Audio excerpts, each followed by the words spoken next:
everyone. My name is Anjlien Kumar, and welcome to the Empowerment Code: Stories, Struggles, and Successes. We want to remind our viewers that since we're live streaming, that make sure you're in an area of good connectivity so you don't have any issues with sound and video. And hopefully you'll be able to watch today's episode with clarity. Today's episode is supported by Ms. Tariq, who is an independent R-Bond consultant, and our episode today is called Embracing Bold Change.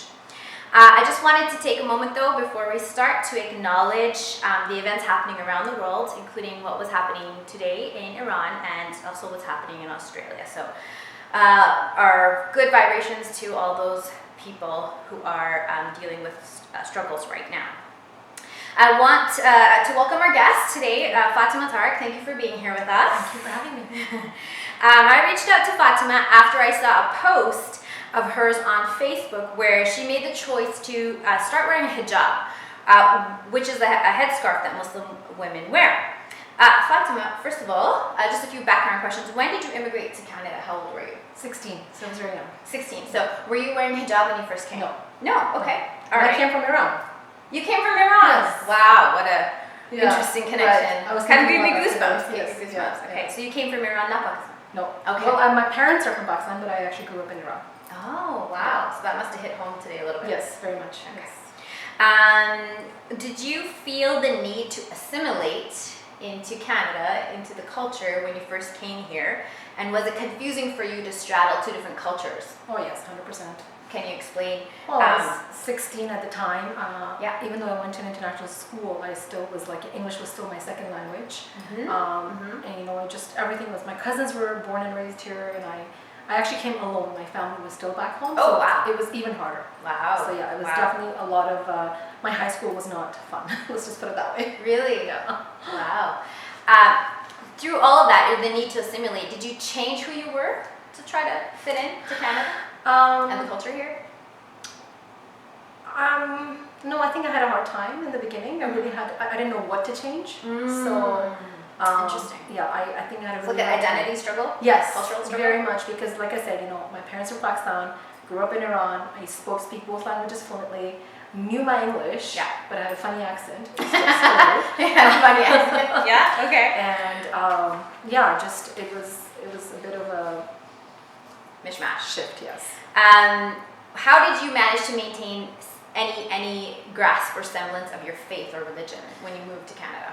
So it's interesting that you asked that, because when I moved to Canada, like I said, I was alone. So my family, you know, is a practicing conservative, you know, Muslim family. But we just grew up praying, you know, like our day-to-day thing was just pray and just fast, and that was it, right? There was no hijab or anything like that. We didn't really ever talk about that. You know, modesty, yes, but not so much hijab. Okay. When I came to Canada, my aunt, actually, my paternal aunt, is who I came and lived with, and she was very strictly following it, and she had just started wearing hijab herself. Hijab. Okay, yeah. And so she kind of like guilted me into it. Oh my goodness. Like pressured me into it in a way. And so, you know, I was young and I got all excited and I put it on, but you know, it didn't last long, because at that time I didn't really quite understand the depth of what it meant. Right. And so that was way back, and you know, like I said, in university this happened. So okay. Yeah. All right. So in your post on the Facebook, you said you let the world know about your decision to start wearing a hijab, and you said that Islam is a beautiful religion. Right. Can you tell us, how do you feel that Islam is a beautiful religion? I kind of had to rediscover that for myself, because you know, once you know I kind of got Canadianized, you know, I kind of got busy with life and just, you know, personal life, work life, everything. And religion kind of went in the background. And the more my family was trying for me to be more into it, I was almost kind of like stepping more back. Right. And then with personal challenges and, you know, like things that happen in life, you know, with life in general, I kind of kept going in the opposite direction. Interesting. And now that I rediscovered it is when I actually fell in love with the religion. And so what's beautiful about it is the fact that it teaches you like everything in life, from small things, from like, you know, how to dress up, to how to talk to people, how to be compassionate. Right. You know, like in the event of what happened, like, you know, earlier on today with Iran's crash, you know, as Muslims, we believe that there's a day of judgment. Right. And so we believe that this life is a temporary life, and everything that we're doing here is not going to last forever. Right. And so that was like a really, like even today, like all day today, I've been like thinking, I'm like, this is a huge reminder that, you know, anything can happen to anybody. And so as a Muslim, the fact that I believe in that, right, that, you know, life is going to end, just makes you more thankful, but it also makes you more aware of your actions and what you're doing to people, and, you know, like I'm saying, compassion, kindness. So it's more of a way of how to be. Yes. Is that how you would phrase that? Okay. It's a state of being. I really honestly feel like being a Muslim is not just because I've been a Muslim all my life. Right. But, Obviously. but I didn't have this feeling all my life. This awakening is what this is about. Yeah. Cool. And then that awakening is probably what feeds the idea that it's beautiful for you. Yes. Okay. Awesome. You have it right on. Here's an excerpt from an article from the Washington Post that I recently read by Sabah Ali. She says, "There are days when my hijabi self can take on the world and days when I just want to let it all go. If I chose to take off the hijab, I wouldn't be the first in my circle to do so. Aside from my older sister, some of my closest friends have also de-scarfed, though they chose to unwrap for reasons I couldn't argue with, to protect their children from hate because they weren't convinced of its religious mandate anymore. So at a time in our history where Islam and wearing the hijab are often under attack in the media, often even endangering families, how did you find the inspiration to start?" That's a $1 million question. It's a heavy question. Yes, it's a heavy question. And to be honest with you, like my own sister took it off for that reason. I don't know if you remember way back, I'm going to say 10 years ago at the Edmonton LRT station, something happened, and so she saw that, and it was her friend. And so she came home and she took it off, and she hasn't put it back on. And so the concern of safety is very real. It's definitely there, 100%. And it's not just now. It's been there since ever. It's just that because of social media now, we're just more aware of it. It's compounded. It's a lot more compounded. So with me, for the last however many years, like that I've taken, because I took off my hijab, I think in 2002 or something, and I didn't put it back on. Like this girl, I was, like the girl that she's talking about, yes, I was very convinced that there is no such thing in my religion that tells me to do so. I had completely convinced myself that hijab was not a necessity. Okay. I am never going to put it on, and this is it. Like, I don't need to. And so I just went through life, and hijab didn't happen just overnight. Like it was a long process. When I was in my professional career, you know, I kind of was like, it could have been just in my head. You know? Like honestly, like I can honestly say that it could have been just been like, oh, like, you know, I'm not going to be as professional or like, and so I put it off for a long time. Every time the thought kind of creeped up on me, and then when I started working with Arbonne as an independent consultant, you know, it just liberated me. So explain that. What moment would create liberation where it's odd because you're actually covering yourself. So how do you feel liberated when you choose to cover yourself? So when you are not covering yourself, you're going with the society norm. When you are covering yourself, you're going with what your heart is telling you. So I always say this to that's beautiful. Wow. Thank you. I say this to my, you know, friends, like, you know, hijab is a personal choice. Don't make it a compulsion, because if you're gonna wear hijab, wear it because you want to. Don't wear it because you've been told by XYZ. Like, this is at least my advice to anybody out there that's possibly contemplating it, because if you're gonna do what's right in your heart, it's gonna feel right. Because the reason why I eventually did wear it is because for the last few years, I had been thinking about wearing it, and my heart was saying it, but I wasn't doing it. So there was like almost that, you know, like there was no equilibrium. Like it was almost like my actions were not, you know, following my beliefs. And so if you believe something, then do that. If you believe hijab is not a thing, then don't do it. So when you say when you went into business, something created a shift in you. So what do you think that was? What was the moment where you decided, I'm going to follow my heart now, and who cares about anybody else and what they think? And even in the sense of potential endangerment. It's the loss of an identity for sure. Like, the constant, I went through a lot of things in my personal life where, no amount of counseling or no amount of meditation or talking or like, any of this, nothing helped. Like, what was the sadness in me or the lack of so-called peace in me wasn't being addressed. And so there came a point where I was against a wall. Right. And I, I needed to find a spirituality within myself, and I needed a starting point really, and this was a very natural sort of starting point for me. Just to put the hijab on. Yeah, and I'll tell you something funny. So since I've been wearing the hijab, I pray regularly. Okay. Because it's a constant reminder, right? Like it's so every time you see yourself in the mirror. I walk around as a Muslim, so I feel like eventually I have a long ways to go. I'll be a better human being, and so that's my biggest inspiration myself. Right. Okay. So it's more and more getting in touch with yourself. Yes. And you're saying that happened through entrepreneurship. Right. Because you had to focus on yourself. I had more time. Right? I had more Okay. time. Like when I was in my job, I was working 67 hours a week, right? Okay. I didn't have time to think. It was just, I was a machine, and when I was sad, and I was happy, I was happy. It was like a switch on and off, right? Whereas with this, it's like, I have time to there's so much personal growth that I've gone through, and so much self-discovering that I've gone through. That this was, and I'm still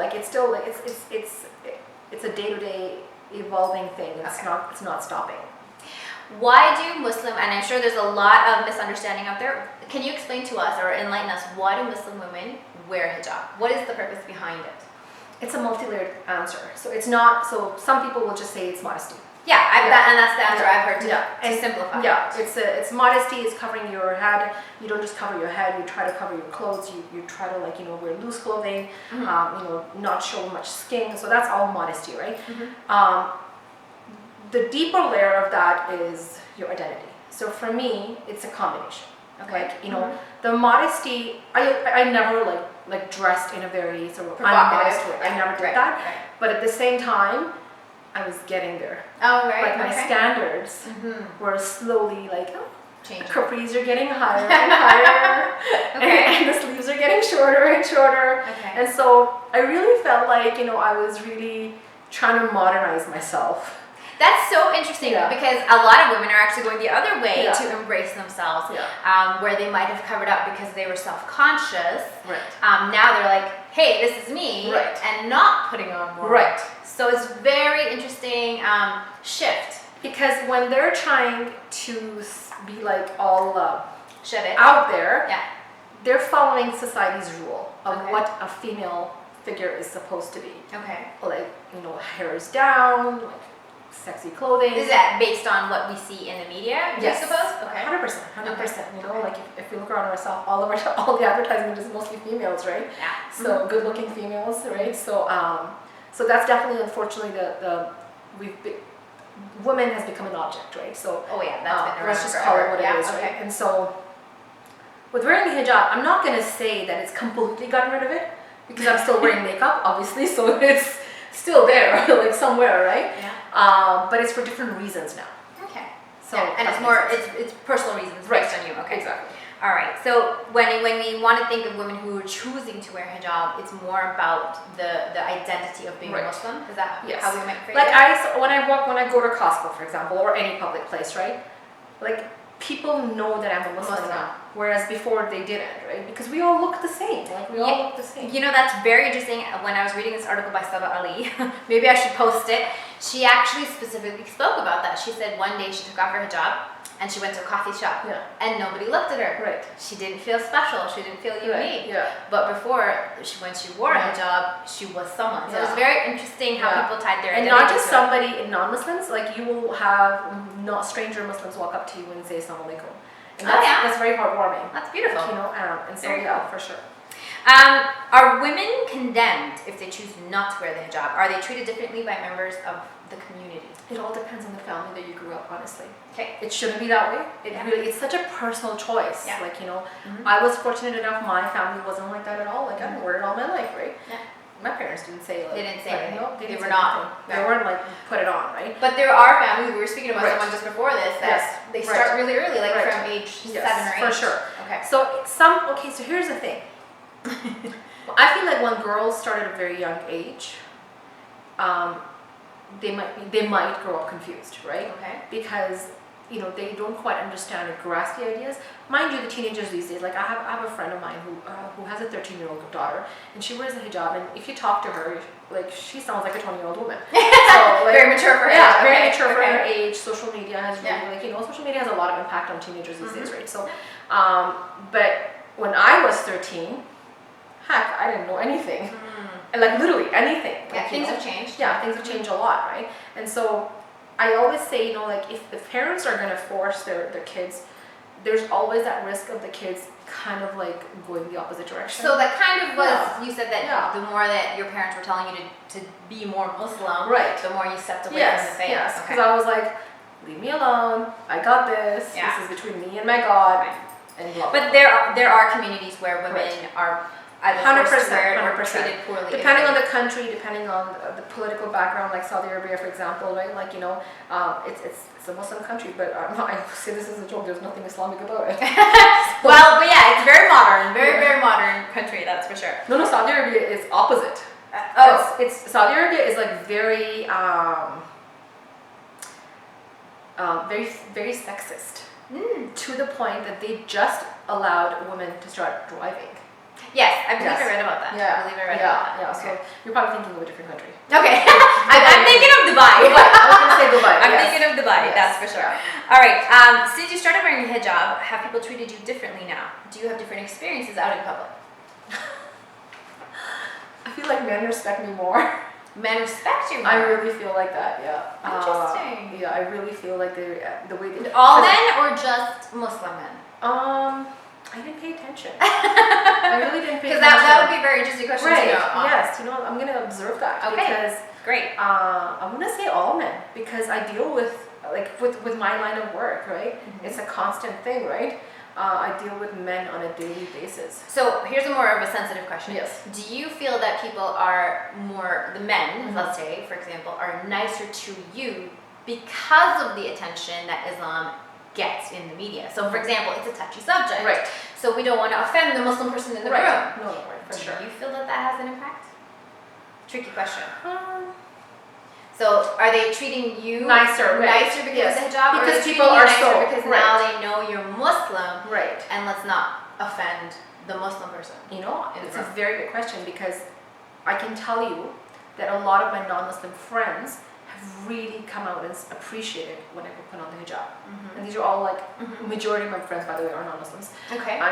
They were all like, "Oh my God, that looks so good on you," or "Oh my God, I'm so glad you look so much happier." So these are close friends, and they're not. Yes. Okay. They're like totally like because they know the challenges that the Muslim people are having in the world Right. with with the whole like The scrutiny. Yeah. right the scrutiny and the whole like everybody's the same and brushing everybody with the same paint sort of say. So yes, I feel like that's why they're really appreciating that and acknowledging that. Got it. But whether the men are being nice to me, they could be. Maybe the Muslim men are being nice to me because they see that I am a woman of faith. See, a woman of religion and a woman of faith, I feel like are a different thing. Okay. Like the fact that they all already knew that I was a Muslim. It's in my name, right? Yeah. Those messages are gone. Those very what's the correct way of saying it?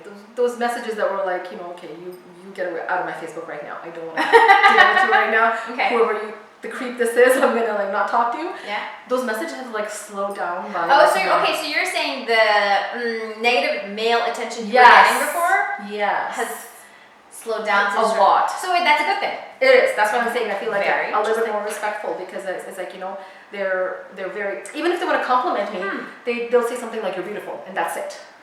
They'll stop at that. Very Yes, interesting. I know. I was very pleasantly surprised. I'm quite enjoying this because up until like last month it was like filter block. So in some ways you have a little more to deal with Right. because of scrutiny, Right. but in some ways you have Yes. a lot less to deal with. Yes. Okay. Yes. Very interesting. Yes. Very interesting.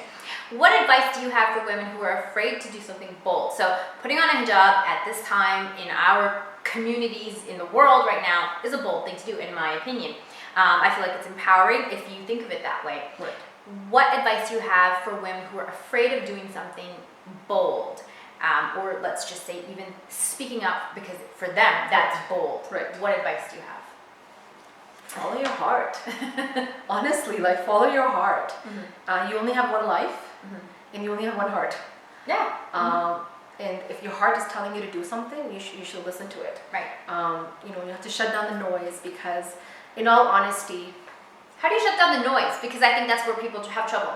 It's like we feel what we want to feel, and then our brain starts to talk. Right. So that's the noise. How do you shut that off? How did you shut that off?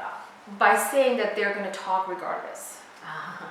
People are going to say stuff no matter what you do. Okay. Whether I wear the hijab, whether I lose weight, whether I gain weight, whether I stay married, whether I have kids, people are going to talk. So what's the point of like changing who I am for such people?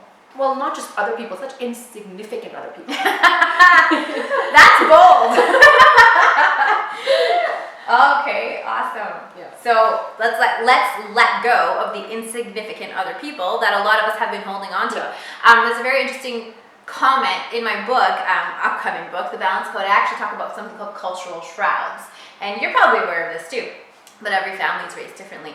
The conservative South Asian community holds a lot of weight in the idea of what will other people think. Unfortunately. Yes, and it's massive. So we have that already in North American normal culture, but then you add on top of that ethnic layer. So exactly, letting go of what other people, insignificant other people, can add that. That came out as very original. Letting go of what those insignificant other people think. That's awesome. All right. Do you have anything else you want to add, Fatima? No, I just want to thank you for honestly giving me this platform. It's very liberating. Awesome. It was very like, you know, I was truly honored, first of all, but the fact, you know, that I get to talk about what liberated me is so much more liberating, right? And it's beautiful. That's awesome. So We're glad to have you. Thank And you. that's the kind of people we want to have, is the women who are feeling that, because there are so many girls and women out there who are feeling trapped, who are feeling stuck, and they need to hear the stories of women who have stepped out of their comfort zone and done something bold. Let it go, girls. Spread your wings and fly. All right. Well, thank you, Fatima, for sharing your time with us. Fatima is currently seeking out women who want to embrace bold change in their life as well, just like she has, but in the world of business and entrepreneurship. She is a consultant with Arbonne International and is offering a few select women the opportunity to work with her and learn more about business and personal growth. If you're interested, please contact her through Facebook. She's tagged in this video. I'll also be posting more information about Fatima and her work over the next several days in the Facebook group, so please take note of that. I'm going to end with a quote. It's anonymous. Be bold enough to use your voice, brave enough to listen to your heart, and strong enough to live the life you've always imagined. Thank you for joining us, everyone. We will see you all next time. That gave me goosebumps. Yeah. Isn't that funny that you talked about so speaking your heart? I didn't even see this. I picked this quote before I did the interview. You're like reading. I'm like, oh my god. Awesome. Maybe I was the we were connected. We were connected. That's right. All right, everybody, have a good night. Good night. Thank you.